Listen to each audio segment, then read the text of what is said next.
Hey, so I've been working on a little bit of something with the Metahumans and the Live Link Face app, the AR kit integration with iOS.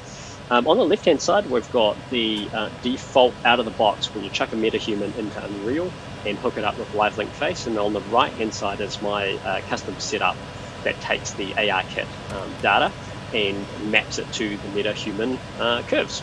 And so I found the motion is just not fantastic. The tracking is reasonable, but there are issues with it around noise, the range of movement, and so I built a little UI and built logic in the background which allows me to take the inputs from the AR kit blend shapes and infer my own outputs for the MetaHuman. So, for example, you might take two inputs from the AR kit blend shapes, or one input, actually it might be two or three inputs, and then I can infer additional control values. So for to give you a sense, the MetaHuman control has over 100 controls, whilst the AR kit blend shapes only gives you around 50.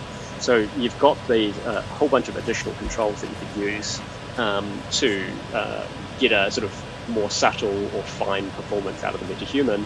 But you really need to infer those, what those values of the controls are, and which is a little bit tricky because the AR kit tracking is not, it's not perfect. It's reasonable, but it's not perfect by any means.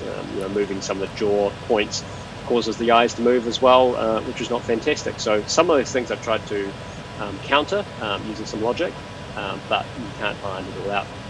So what's happening on the left-hand side there is I'm going through a calibration process where I am defining what is the max range, like what is the max that I can do. So if I drive my browse all the way up, then the maximum that I might get is 0.7 from ARKit values. But when in actual fact, I want the MetaHuman to be at the value of 1.0, I want to drive it fully. So by defining the maximum of the range of movement, I'm able to remap the ARKit blend shapes to what the MetaHuman should be doing. So essentially we're getting a much larger range of movement.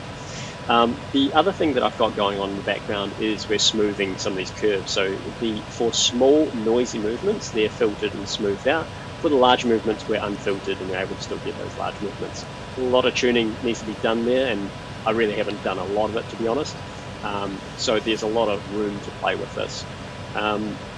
So there's ability to save and load calibrations as well, because I found I was opening and closing it all the time. So I saved the calibration there, and here's the result of after doing a quick calibration process. So you can see the eyes can go a lot wider, my mouth is stable, my mouth movements are less, you see the lips aren't opening accidentally when I'm sort of moving my mouth to the left and right.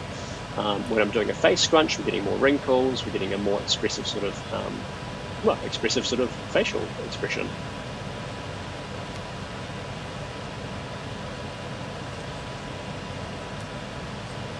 So yeah, all of this is not very hard to do. It's just a matter of adding sort of logic in between the value that comes out from the ARKit blend shapes before you pipe it back into the curves and the rig. So yeah, I can see this sort of thing being used by maybe streamers that want to create their own MetaHuman and then stream using a MetaHuman or virtual production.